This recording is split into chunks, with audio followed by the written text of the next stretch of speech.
What's up, peers, and welcome to Bitcoin to the Max here on the World Crypto Network. The last couple shows, we have explored Adam Back's invention of proof of work, of having an input, hashing that, and that the output has to be below a certain difficulty target. And we've elaborated further on the difficulty adjustment process, which was employed by Satoshi Nakamoto in Bitcoin. And now let's see how this is actually interesting from a monetary theory perspective and how this affects the money supply. And in order to understand that, let's go back to gold, the great money that is still very, very useful. So people do value gold because it is a good store of value, medium of exchange, and unit of account. And thus, they are willing to pay a price for this gold, right? And because there is demand for this currency, entrepreneurs are incentivized to fulfill this demand by producing this monetary good, by exploring where the gold reserves are hidden and extracting the gold ore by mining it and eventually refining it into pure gold atoms and minting it into coins or bars. So in that sense, entrepreneurs are willing to expand their labor and capital costs in order to produce gold. And as the price of gold rises, more and more miners can take upon the cost of producing this gold while still making a profit. However, as more miners, gold miners, enter the economy, more gold is being produced. And as gold is a monetary metal, this means that the money supply is increased. And a couple of videos back, we've talked about the money supply increase, and this means that there is new uncertainty being introduced to the network, which decreases the utility of gold as a store of value. And further, as the supply of gold increases, ceteris paribus, the price of gold will decrease.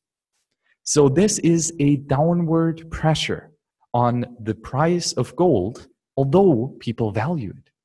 So the chain goes, or the circle goes, people value gold, miners enter the network, the money supply is increased, and the price of gold is decreased. In Bitcoin, this goes a bit different. Bitcoin is a very good unit store of value, medium of exchange, and unit of account. Thus, people value it, right? And because people value it, they are willing to pay a price to the entrepreneurs who are producing Bitcoin. And this is, of course, the miners who package transactions and put them in their candidate block, hashing it and proving their work when they hit a hashing output that is below the difficulty target, which is set according to consensus. And only when they have this valid block can they issue themselves the 50 Bitcoin in the coin reward transaction plus the transaction fees. So because as more people value Bitcoin, more miners are going to enter the network and throwing on their hashing machines or their computers.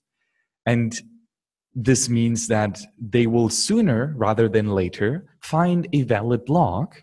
And because then the block time will decrease, for a set period of time, more Bitcoin are going to be created.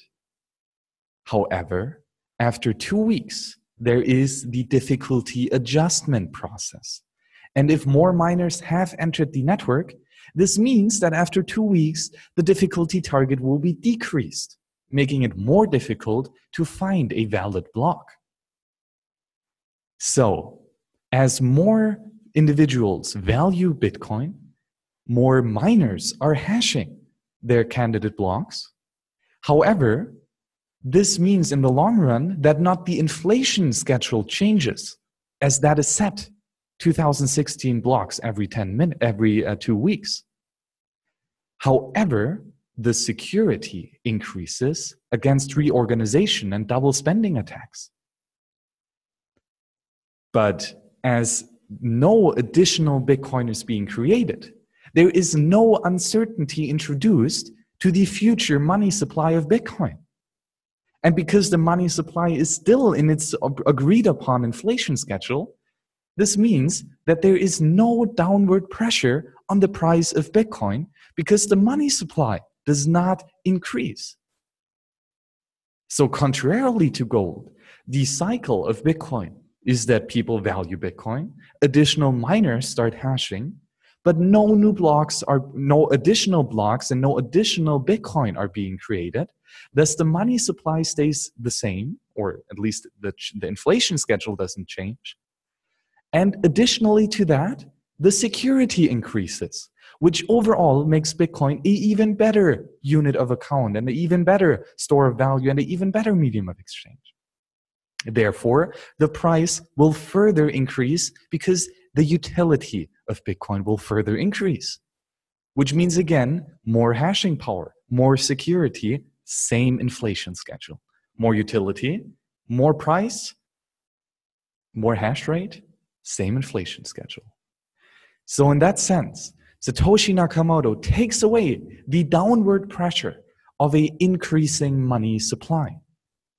And this is why Bitcoin is the hardest currency that we have ever experienced in human history. It is even harder and more resilient than gold because you can still inflate the money supply unexpectedly with more entrepreneurs mining for gold, which will never happen in Bitcoin. Why?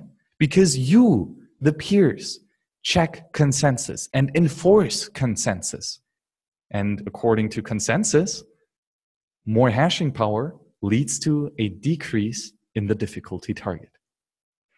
And because this difficulty adjustment process is such a mind-blowingly beautiful monetary phenomenon, Satoshi Nakamoto truly deserves our utmost gratitude for coming up with this phenomenal money, Bitcoin. Thank you, peers, for joining me here on Bitcoin to the Max. And the show is supported by you, the peers of the World Crypto Network, giving your support at tallyco.in/HildebrandMax. Thank you, and see you on the next show. Bye-bye.